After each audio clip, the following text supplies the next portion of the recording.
Support comes from the Missouri Forest Products Association, committed to conservation and careful management of the state's forests to make them more resilient and better habitats for wildlife. ChooseWood.com. Welcome to St. Louis on the Air. I'm Sarah Fensky. Earlier this week, the ag tech company Benson Hill moved into its new headquarters in Creve Coeur. The $52 million building represents a doubling down on St. Louis. The company has roots in North Carolina, but recently closed its office there to focus on St. Louis, where it has long also operated. So who are these guys and what makes them want to be here? Joining me today to talk about it is Matt Crisp. He's the co-founder of Benson Hill and also its president and CEO. So Matt, welcome to the show. Hi, Sarah. Thanks for having me. So you say Benson Hill is a crop improvement company. What does that mean? Sure. So we develop crops that are better. And what we mean when we say better is they're more nutritious, they're more sustainable, they taste better. But of course, what they become are food and ingredients. And so in many respects, we're a food and ingredient technology company as well. So when I hear crop improvement and I hear how you just described it, I think about genetically modified organisms. Is that a big part of what you do? It's a part of what we do. You know, what we've been able to build is a technology platform we call Crop OS, for short for Crop Operating System. And so Crop OS is a technology platform that converges data science, machine learning with plant biology and gene editing and food science, such that we can actually meet the customer or the consumer wherever they desire to have, in whatever specification they have. So some consumers desire non-GMO food and ingredients. Some consumers don't mind GMO ingredients. We really work with the stakeholders throughout the food and agriculture value chain, as well as with growers, to essentially design and allow them to produce, whatever meets their market specifications. So I can get a custom seed for what I'm trying to do. If I want to grow an apple that has certain characteristics, you guys can help me get there? We think that if you look deeply enough into the natural genetic diversity that's already in a lot of plants, you can get many things that are healthier for you, that taste better. We've been over time very commodity focused, and we've bred for things like yield and moving fruit and vegetables long distances.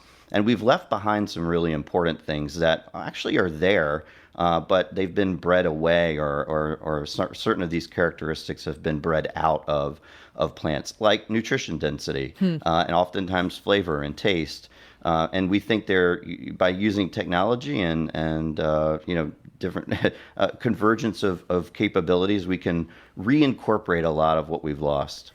So I'm thinking about tomatoes when you say that. I feel like some of the tomatoes you get at the store, they've been bred to be super hardy, but they just don't taste like those old heirloom tomatoes do, with the super juicy, wonderful bite there.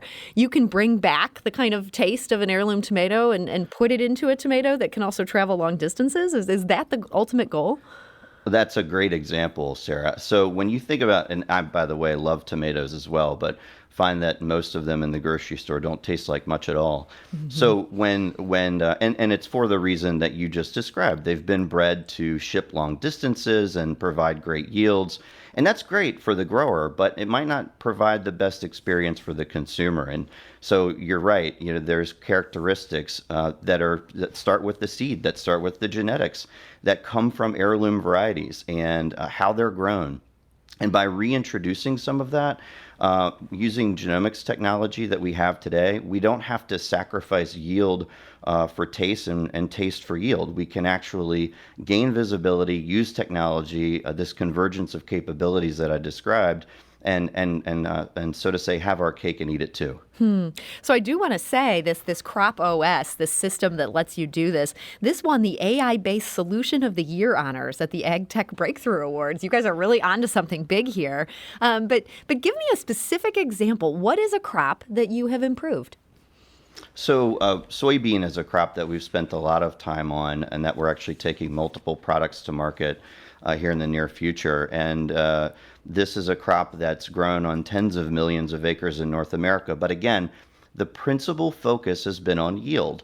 And by taking germplasm or genetic, call it a genetic chassis, that has higher nutrition content, that has better amino acid profiles, that has high quality food grade characteristics to it, good flavor, low anti-nutrients, and then also keeping an eye towards production, agronomic properties. What we're doing is bridging the needs and interests of both the consumer with the grower and providing an opportunity to create a premium product, in that case, in a crop that's widely understood to principally be a commodity. I was going to say the soybean seems like the least sexy crop out there. But are you guys bringing the sexy back for soybeans?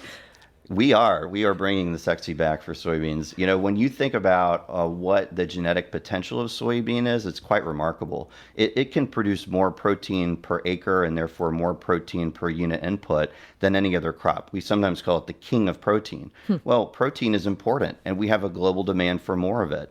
And so when we can produce it at really high densities and we can concurrently produce it in really high qualities, it gains the interest of a lot of folks, including those, for instance, in the alternative plant-based protein movement, where soy and another crop, yellow pea, that we do work in are the number one and the number two most used crops for those ingredients. Are you talking about things there like the Impossible Burger? That's a perfect example, yes. The number one ingredient in the Impossible Burger is soy protein concentrate. And if you can produce soybeans that have a high enough protein density, we can actually get rid of some of the processing steps that are required to make an Impossible Burger. So imagine not having to go through processing, but growing what you need in the field to begin with. We sometimes call this better from the beginning. It starts at the seed. If we can do that, then we can bridge more quickly and much more sustainably to the consumer and to what their interests are. We're talking today to Matt Crisp. He's the co-founder of Benson Hill, also its president and CEO. They've just opened up an amazing new headquarters here in the Creve Coeur area. They have a lot of farmers and people in the agricultural sphere who are really excited about what they're doing. And one of them is Grant Pottist. He's 59. He grew up on a family farm in northwest Iowa, and he now farms 7,000 acres of corn and soybeans. 1,600 of them are Benson Hill soybeans. He's so passionate about Benson Hill that he invested in it as well, and he explained why. What really caught my eye or grabbed my attention was the fact that they were focusing on bringing healthier food to feed the world. Specifically, they were using innovation and new technology. I have a daughter who's in the medical profession, and they have with the CRISPR technology, which gives them the ability to edit the genome of the plant to change color, change taste, and do things like that. That could actually do wonders for our food chain of growing more food, better tasting food, etc. And Grant Pottist, who is a farmer and also an investor in this company, he also added this. The things they do are cutting edge, and we haven't seen a company in ag like this in probably quite some time. Probably the last company that was really on the edge like this was Monsanto a couple decades ago. So that leads me into a perfect question. Matt, I have to ask, is the goal here to be the next Monsanto? Oh, that's a good question. What I would say is our goal is to liberate the technology and some of the capabilities that existed behind the doors of Monsanto's and some of the other big ag seed companies and direct them in a more holistic manner throughout the entire value chain. So think about Benson Hill. We're not a seed company and we're not a commodity company, but we want to learn from how those tools and capabilities were developed and then apply them to an amazing variety of plants to embrace and push forward and innovate around a lot of biodiversity that exists in the industry, but is really untapped. And so I say we're not a seed company. We do seeds, but we also do ingredients, and we are innovating in vegetables, and we're innovating in legumes. And so we're really trying to, understand the total value proposition that can be offered, and then look at, again, what the consumer wants, which I think is not an area that has been of an intense focus by some of those folks upstream in the value chain. So you know that if the consumer wants a certain taste, that's worth trying to figure out a way to get there, and there will be customers for that product after you've developed it? Exactly. And if you think about 10, 15, 20 years ago, as Grant said there in his comments, to develop a new crop, to innovate a crop, this was a remarkably expensive endeavor. I mean, you could spend $100 million developing a new piece of technology or a new crop or new trait. Today, the advent of data science and innovations like CRISPR in plant science, what we've been able to do to create data, to understand that data, to turn it into information, and then to take action on crop improvement has shortened not just in how much time, but drastically been made more affordable through leveraging things like the cloud and next generation sequencing technology and so forth and so on. So now, those cost barriers and time barriers having been lowered are opening up opportunities that frankly weren't even here 5 or 10 years ago. Does sound like a lot of opportunity there. I know a lot of people still feel kind of about GMOs. What would you say to people who are freaked out about that part of what you're doing? Oh, sure. So, I mean, we're a science-based company, and again, when you think about science, there's going to be varying levels of appreciation for what it can bring, and that's okay. What Benson Hill is about is providing choice. And so, if a consumer wants a non-GMO, all of our commercial product offerings today are non-GMO certified. And so we are totally agnostic as to the amount of technology that you use. We really are about defining the path of least resistance to get to what a customer really, really wants. And I think as customers are becoming more educated, especially the millennials and Gen Z, there's a growing understanding that technology is in lots of parts of our lives, and we need to be transparent about it. We need to understand how it's being used, and we need to appreciate the tangible benefit it brings to us and to the environment. And then over time, I think this will, in some respects, solve for itself. But in the meantime, we've just got to focus on what the consumer wants and not alienate the farmer in that process, because that's where it all starts. So, Matt, I've got to ask, what made you want to do this work and base Benson Hill entirely here in St. Louis? It's a great question. So when I had lived in North Carolina, and we were founding Benson Hill, me and my colleague Todd Mockler at the Donald Danforth Plant Science Center, and so we were co-located 1,000 miles apart, so to say. And what we needed were three things. We needed the infrastructure to build an organization, and that was, that was available in ways that it wasn't anywhere else in the United States, particularly with the Donald Danforth Plant Science Center.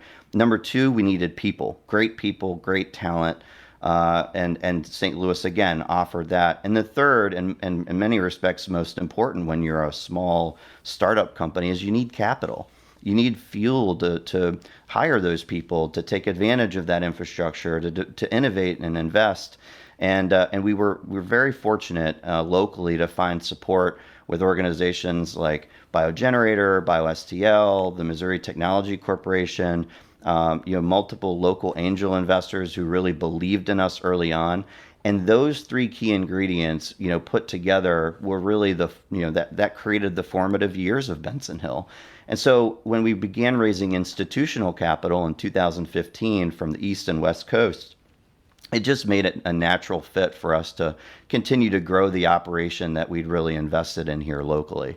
So it feels like this is the one part of the local economy that's really growing. It feels like St. Louis is becoming a hub for this kind of stuff. Do we possibly have a future as, the ag tech equivalent of Silicon Valley? I'd say there's a hub. There's definitely a emergent hub of activity here, and St. Louis is undoubtedly the number one or number two place in the United States, and for that matter, the world, to invest in plant science innovation, to develop startup organizations around this area of investment. And it's in the heartland. I mean, look, when you can draw a line around St. Louis and have access to the grower community, that's oftentimes, again, where this starts.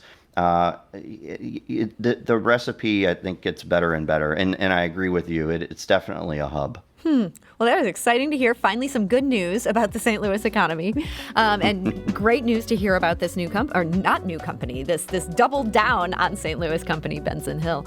Well, Matt Crisp, on that note, I want to thank you so much for joining us today to share about what Benson Hill is up to, and also congratulations on your new home. Thank you so much. Really appreciate the time today. Podcast episodes of St. Louis on the Air are available at stlpublicradio.org or subscribe for free wherever you get your podcasts. St. Louis on the Air is a production of St. Louis Public Radio. That's 90.7 KWMU. Thank you for listening. I'm Sarah Fenske.